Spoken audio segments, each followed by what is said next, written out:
오늘 말씀은 마태복음 7장 6절로부터 12절까지 말씀입니다. 우리 함께 읽겠습니다. 거룩한 것을 개에게 주지 말며 너희 진주를 돼지 앞에 던지지 말라. 저희가 그것을 발로 밟고 돌이켜 너희를 찢어 상할까 염려하라. 구하라. 그러면 너희에게 주실 것이요. 찾으라. 그러면 찾을 것이요. 문을 두드리라. 그러면 너희에게 열릴 것이니 구하는 이마다 얻을 것이요. 찾는 이가 찾을 것이요. 두드리는 이에게 열릴 것이니라. 너희 중에 누가 아들이 떡을 달라 하면 돌을 주며 생선을 달라 하면 뱀을 줄 사람이 있겠느냐. 너희가 악한 자라도 좋은 것으로 자식에게 줄 알거든 하물며 하늘에 계신 너희 아버지께서 구하는 자에게 좋은 것으로 주시지 않겠느냐. 그러므로 무엇이든지 남에게 대접을 받고자 하는 대로 너희도 남을 대접하라. 이것이 율법이요 선지자니라. 아멘. 네, 오늘 말씀은 많이 들어본 말씀들로 이렇게 연결되어 있습니다. 그렇지만 이제 또 6절 말씀은 그 주제가 조금 다르죠. 6절 말씀에서 주제가 다르고 그 다음에 7절로부터 12절 말씀의 주제가 이렇게 다릅니다. 우리가 어제 말씀 나눴죠. 네, 비판받지 말아라 라고 하는 말씀을 예수님께서 해주셨습니다. 왜냐하면 우리 크리스찬들은 스스로를 보호할 줄 알아야 되기 때문이다 라고 이렇게 말씀드렸습니다. 오늘 말씀 가운데서도 스스로를 보호해야 된다라고 말씀하시면서 거룩한 것을 개에게 주지 말아라. 네, 또 진주를 돼지 앞에 던지지 말아라 라고 이렇게 얘기합니다. 왜 그러냐? 왜 그러냐면 바로 저희가 그것을 발로 밟고 거기까지는 괜찮아요. 돌이켜 너희를 찢어 상할까 염려하라 라고 이렇게 말씀하십니다. 이것은 또 우리가 생각하기를 그럼 나는 저기 복음 전하는 일을 하지 말아야 되겠다 라고 이렇게 듣고 그렇게 생각하시는 분이 계시는데 그것과는 거리가 있는 이야기입니다. 그런 이야기가 아니고 바로 이 말씀은 크리스찬들은 스스로의 영적 생활을 보호할 줄 알아야 된다라고 하시는 것을 말씀해 주시는 것이죠. 그래서 우리가 영적 생활을 보호한다 스스로, 그러니까 막 영적 생활을 그냥 뭐 내박쳐 둔다 이런 건 결코 안 된다는 거예요. 그래서 보면 거룩한 것을 개에게 주지 말라 이렇게 얘기하고 있는데 결국 거룩한 것이 무엇입니까? 성경 말씀에 보면 하나님이 거룩하시죠. 그 다음에 거룩한 종 예수의 이름으로 이렇게 예수 그리스도가 거룩하시죠. 예. 그 다음에 성령, 진리의 성령님, 거룩한 성령님이죠. 그러니까 성령님 말 자체가 거룩하시단 말씀이니까 성령님이 거룩하시죠. 하나님의 말씀도 거룩하다고 말씀하고 있습니다. 그러니까 결국 무엇이죠? 하나님의 이름이 거룩하다. 하나님의 이름이 거룩하다라고 이렇게 말씀해 주시는 것입니다. 그러면 개는 누굴까요? 개. 예. 개요. 요새 예수님께서 그 거룩한 것을 개에게 주지 말며 이렇게 말씀하셨을까? 요새도 뭐 이런 생각이 들기도 하죠. 네. 개 얼마나 예쁘고 얼마나 참 충성스럽고 더 사람보다 친구 같고 그래서 뭐 그런 얘기 있지 않습니까? 이사 갈 때 그 남자들이 어떻게 한다고요? 개를 이렇게 얼른 껴안는다 그러잖아요. 그 남편은 버리고 가도 개는 안 버리고 가니까 개를 얼른 껴안고 있는다 뭐 이런 얘기도 하고 있어요. 근데 뭐 이게 남 얘기가 아닌 게 이제 이제 어떤 개 훈련사로 유명한 분 있잖아요. 그분이 이제 자기가 어려웠을 때 그 개를 키우지 못하고 이제 보낸 그런 개가 있어요. 근데 그 개가 이제 그 훈련견이 됐어요. 그래서 마약 탐지견 같은 거 뭐 아니면은 뭐죠? 그 경찰견이죠. 그러니까 뭐 수색하는 그 용도로 쓰는 견이 된 거예요. 개가 된 거예요. 그러다가 이제 그 개가 이제 은퇴할 때가 됐어요. 그래서 은퇴할 때가 됐는데 이제 이 사람이 많이 성공했잖아요. 그래서 그 은퇴하는 개를 다시 이제 입양하는 거를 이렇게 보여주는데, 네, 둘이서 뭐 그냥 얼마나 울었는지 몰라요. 막 그냥 슬픈 내용이 아니잖아요. 좋은 내용이잖아요. 근데 막 그냥 엉엉 울었어요. 둘이서 하여간 그것을 보면서. 네. 요새 뭐 웬만한 드라마나 인간극장을 봐도 눈물이 나오지 않는데 그런 개 이야기를 들으면서 막 눈물을 흘렸던 그런 생각이 납니다. 막 지금도 생각하니까 막 눈물 나려고 하고 되게 이상하죠. 되게 이상한 사람이죠. 근데 개에게 주지 말라 이렇게 얘기하고 있어요. 근데 이제 개라고 하는 것은 분명히 비유적으로 말씀하신 것인데 어떤 사람들을 개라고 표현했냐는 것을 우리가 알아야 돼요. 그것은 무엇이냐면 복음을 변질시키는 사람을 개라고 표현하신 거예요. 복음을 변질시키는 사람. 그러니까 복음을 샤머니즘화하는 사람들. 그러니까 샤머니즘화한다는 건 뭐죠? 하나님을 세상의 신과 똑같이 여기는 것이에요. 예. 그냥 뭐 하나님을 섬긴다 하면서도 뭐 비나이다 뭐 하나님을 섬길 때 정한수를 떠놓고 섬긴다든지 뭐 세상 섬기는 신들과 별 차이가 없는 것을 그렇게 여기는 사람들, 세상 신 취급하는 사람들, 그런 사람들을 바로 개라고 이야기해요.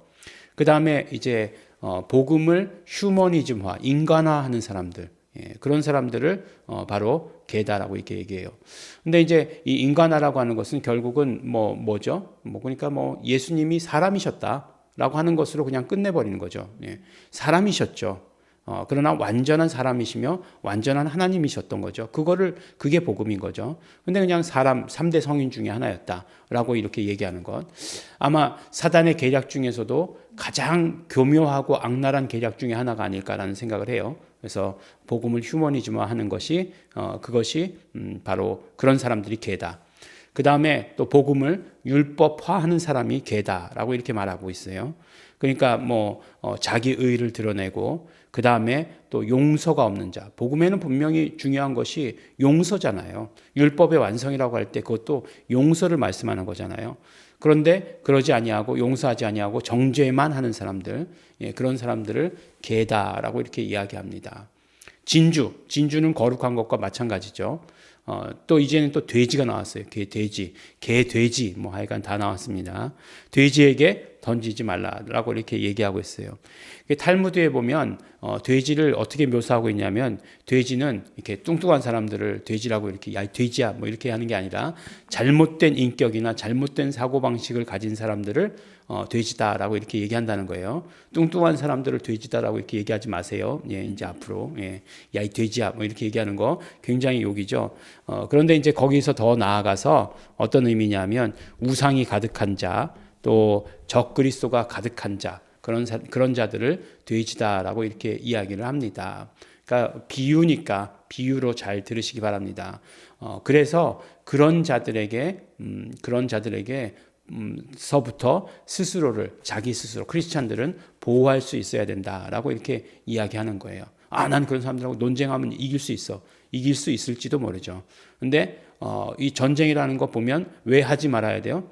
이기나 지나 피해가 크기 때문에 그래요. 이기면 좀 덜하겠죠. 근데 지면 피해가 크죠. 그렇지만 전쟁은 피해가 있어요. 이긴 편에서는 죽는 사람 없나요? 그럼 죽는 사람의 가족 없나요? 폐잔병 없나? 부상병 없나요? 다 있어요. 그렇기 때문에 스스로를 보호해라라고 이렇게 말씀을 하시고 계시는 것입니다. 우리 오늘 말씀에 보면 12절 말씀을 보면 무엇이든지 남에게 대접을 받고자 하는 대로 너희도 남을 대접하라라고 이렇게 말씀하고 있습니다. 이것이 기독교의 황금률이다라고 이렇게 얘기해요. 내 이웃을 내 몸과 같이 사랑하라가 기독교의 황금률일 줄로 알았는데 그게 아니라 바로 기독교의 황금률, 골든 로우라고 하는 이게 뭐냐면 바로 남에게 대접받고자 하는 대로 너희도 남을 대접하라라고 이렇게 말씀하고 있어요. 이것이 율법이요 선지자니라라고 이렇게 말씀합니다. 그러면 우리가 어떤 생각이 드냐면 이것은 철저히 give and take의 법칙이다. 이렇게 얘기하는 거죠. 내가 받기 위해서 내가 줘야 된다라고 이렇게 생각을 합니다. 근데 이것은 그러므로라고 이렇게 이야기하고 있어요. 그러니까 7절서부터 11절까지 이야기의 결론이죠. 그러므로라고 하는 거는 우리가 국어를 잘 배우면 이 그러므로라고 하는 이 접속사는 어떤 결론적인 의미를 말씀하는 거죠. 근데 앞의 내용이 뭐였냐 하는 거예요. 앞의 내용은 생각지도 않고 give and take다? 이렇게 생각하면 안 되겠죠. 앞의 내용이 철저히 뭐예요? 구하라, 찾으라, 두드리라. 누구에게? 아버지께. 지금 계속해서 아버지잖아요. 아버지 얘기잖아요. 아버지께 구하면 주실 것이고 정말 아버지께 찾으면 찾게 될 것이고 아버지께 두드리면 문이 열릴 것이다 라고 하는 것이잖아요. 근데 아버지와의 관계의 결론을 말씀하는 거예요. 근데 사람과 사람 사이에 give and take다 라고 이렇게 도덕적으로 윤리적으로 결론 내리면 성경의 올바른 해석은 아니다 라고 하는 거죠. 그럼 무슨 뜻인가? 아버지와의 관계 가운데서 생각해야 되는 거죠. 그러니까 아버지와의 관계 가운데서 대접을 받고자 하는 대로 대접하라라고 얘기하는 거예요. 그게 뭘까요? 아버지를 아버지로 대접하는 것. 예. 호부호영함을 허하노라. 뭐 이거 그건 이제 아버지께서 이제 하시는 거고, 아버지를 아버지로 대우하는 건 무엇일까? 예. 우리가 아버지를 최대한 아버지로, 하나님을 정말 최대한 하나님으로 인정하는 것. 아까 개는 하나님을 하나님으로 인정하지 않는 게 개라고 말씀드렸는데 그게 뭘까라고 하는 것들이요. 예. 우리의 삶 가운데서요. 내가 정말 하나님을 인정하면서 살아. 네. 그게 뭘까? 예. 그게 뭐겠습니까? 예. 어렵지 않아요. 감사죠, 감사. 하나님께 늘 감사하는 거예요. 하나님께 감사하는 것이 하나님을 하나님으로 인정하는 것입니다. 하나님께 늘 감사하는 것이 아버지를 아버지로 인정하는 것이에요. 아버지를 아버지로 높여드리는 거예요. 우리가 할 수 있는 것 그것밖에 없어요. 뭐 하나님 다 갖고 계시는데, 예, 다 갖고 계시는데 뭐 내가 가지고 있는 것 뭐 이거 이렇게 가지고 드린다고 해서 보답한다? 예, 그거 아닐 거예요. 그렇다고 해가지고 아무것도 뭐 드리지 마라 이런 거 아니죠. 예, 그런 거 아니죠. 말로만 맨날 자식 중에서도 말로만 뭐 엄마 사랑해요, 아빠 사랑해요라고 이렇게 얘기하는 자식들이요. 예, 그런 자식들이 그런 자식들이 있으면 안 되죠. 그런 자식들이 이런 자식들이죠. 그러면 근데 하나님을 하나님으로 대접하는 건 정말로 감사하는 거예요. 감사하는 거. 우리의 모든 마음을 다해서, 우리의 모든 뜻을 다해서, 우리의 모든 삶을 들여서 감사하는 것. 그리고 입으로도 표현하는 것입니다. 하나님 감사합니다. 하나님 감사합니다. 오늘 말씀 두 가지입니다. 우리 스스로를 크리스찬들은 영적 생활에서 스스로를 보호할 수 있어야 된다. 보호해야 된다. 그 다음에 두 번째로 하나님을 하나님으로 여기는 삶, 감사하는 삶을 살아야 된다. 그렇게 감사하면, 미리 감사하면 하나님께서 어떻게 해요? 구할 때마다 주시고, 문을 두들 때마다 열리게 하여 주시고, 찾을 때마다 주시는 그런 어떤 풍성함을 우리가 누리게 됩니다. 오늘 말씀대로, 정말 산산수훈의 말씀대로 우리가 신앙생활 하시는 우리 성도 여러분 되시기를 예수 이름으로 축원합니다. 기도하겠습니다. 하나님 아버지 감사합니다. 오늘도 아버지 하나님 우리에게 좋은 것으로 채워주시는 건 너무나 감사하고 감사합니다. 하나님 아버지, 우리가 아버지 하나님 영적 생활 가운데서 스스로를 보호하는 법을 배우게 하여 주시옵소서. 그러므로 말미암아 정말 우리의 영적 생활이 귀하기 때문에 그것을 유지해 나가는데 애쓰고 힘쓰는 자 될 수 있도록 도와주시옵소서. 또한 하나님 아버지를 아버지로 여기는 아버지 우리 모든 성도들 되게 하시옵소서. 자녀 되게 하여 주시옵소서. 그래서 정말 늘 감사한 삶을 살게 하여 주시옵소서. 감사드립니다. 예수님 이름으로 기도드렸습니다. 아멘. 그러므로 우리 이 시간 기도하실 때 성령님 함께 하시옵소서. 성령님 충만케 하여 주시옵시고 성령님께서 민감케 하여 주시어서 우리가 정말 영적 생활에 민감함을 언제나 성령님으로 말미암아 유지하게 하여 주시옵소서. 하나님께 언제나 감사하는 자 되게 하여 주시옵소서. 우리 정말 감사를 입술에 달고 사는 자 될 수 있도록, 그런 자녀들 될 수 있도록 축복하시옵소서. 다 같이 통성으로 기도하시겠습니다.